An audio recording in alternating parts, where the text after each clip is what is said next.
GamingBolt presents 5 ways EA could ruin the Titanfall franchise. With Respawn Entertainment's sale to Electronic Arts now complete, the Titanfall franchise now belongs to such visionaries as Andrew Wilson and Blake Jorgensen. The increased resources that a publisher could offer are definitely worthwhile, though we're not too sure about studio security after what happened to Visceral Games. Unfortunately, EA has had a reputation for bungling several of its top priorities, to the point that it would take a miracle for Titanfall to emerge unscathed.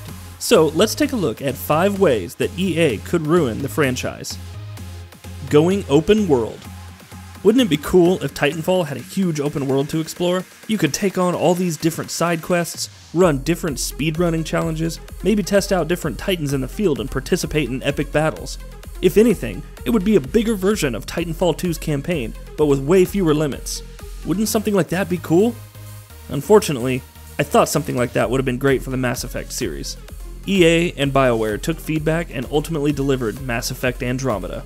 This continued numerous flaws with its quest and subquest design, but also delivered a worse overall story and supporting cast because of it. Now granted, BioWare Montreal faced a number of issues with the game's development, from failures with procedural generation and dealing with the horrid Frostbite engine, to creative difference and poor optimization. And the two are completely different games. A better example might be Mirror's Edge Catalyst, and the less said about that, the better. However, I didn't put it past EA to want to get players to return and monetize Titanfall's universe with some kind of AAA, look at all this content, massive open world. Not only do I feel that Respawn couldn't handle such an epic undertaking, but that the ultimate result would water down the game's core appeal, namely the fast movement, memorable moments, and excellent pacing, to a terrible degree. RNG Progression. You just picked up the R6P softball in Titanfall 2. Under most circumstances, it's a pretty niche weapon. I mean, you wouldn't take it into live fire against highly skilled teams unless you were extremely sure of its potency. However, what if you unlocked a card that could make it better? Maybe increased explosion radius, or explosive rounds that kind of track targets. Wouldn't that make it so much better? Heck, why not do that for everything in the game? Make a class system, restrict certain weapons to specific classes, make several of them drop from loot crates, and then allow players to obtain different cards that'll enhance their abilities and weapons. Ooh, let's tie this into Titanfall somehow by making them burn cards, aka one use only. That way players can burn through several cards in a match, thus incentivizing them to purchase more loot boxes. This RNG style of progression, unlocks, and customization has already been introduced in Star Wars Battlefront 2. EA has removed the ability to purchase loot crates outright, but is there really any doubt that it'll return? Much less not make an appearance in other games? A, quote, hipper story. Titanfall's universe wasn't exactly all that great in the first game, but that's because there was barely any story.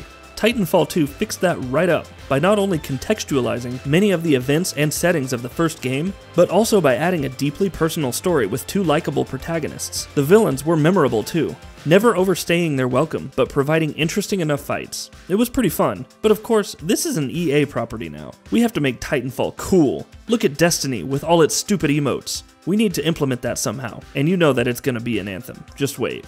More importantly, we need to make our characters in the inevitable Titanfall 3 more hip. They need to speak the lingo of today's kids. They need to be hijacking mechs, dealing with corrupt cartels, and just racing out there. Like pod racing in the Phantom Menace. Everyone loved that, right? If nothing else, Need for Speed Payback has proven that EA is completely behind the curve when it comes to relating with today's youth culture. It's like Fast and Furious, but somehow stupider, viewed through the eyes of marketers who want that kitschy appeal without actually earning it over a number of years. I can only hope that Titanfall doesn't go down this route, but let's be honest, it may have already started. After all, a terrible story is something EA just can't help but shoehorn into its releases these days. Frostbite Mandatory. Here's one aspect I'm a little skeptical on. With Respawn Entertainment joining EA, I'll bet that its future titles need to run on Frostbite, DICE's proprietary game engine. A number of releases like Mass Effect Andromeda and so on have faced severe issues with Frostbite.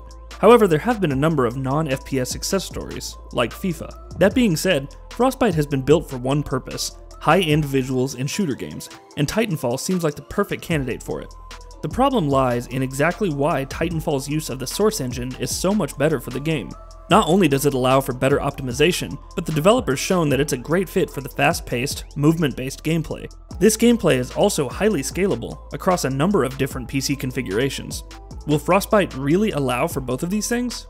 Less skill-based gameplay. Going back to the softball example, I'm worried that EA's involvement will mean having to dumb down the gameplay of Titanfall even further. In Titanfall 2, Respawn managed a pretty decent balance between players with outright gun skill and those just playing for fun. Yeah, the Twitch-based gameplay was still inherent, but it streamlined things enough without resorting to smart pistol cheese tactics to allow a wide range of skills to flourish. I mean, that statement would hold more water if there was a greater pool of people playing the game, but you know what I mean. Titanfall 3 could change that though. We could see the mastery needed for movement effectively dumbed down and perhaps eliminated entirely. Weapons that don't require much aiming will become overpowered. The smart pistol could even make its return as a primary weapon. Maps will be even more streamlined, and perhaps even smaller all around. It'll be interesting to see how Titans are balanced, because they could either be extremely overpowered to facilitate new players, or incredibly underwhelming to ensure they're not too broken. This isn't something that any single EA game has managed to bring about, but it is indicative of a multiplayer shooter game in general. Skill-based games, where a single player can pop off without various pay-to-win augments, are becoming less common, but it's all about that team meta now as popularized by games like Overwatch and Destiny 2. Who wouldn't want a piece of that pie, especially if you're EA? It might be that Titanfall 3 doesn't suffer from these various issues, but if EA's track record says anything, it's that being skeptical is underrated.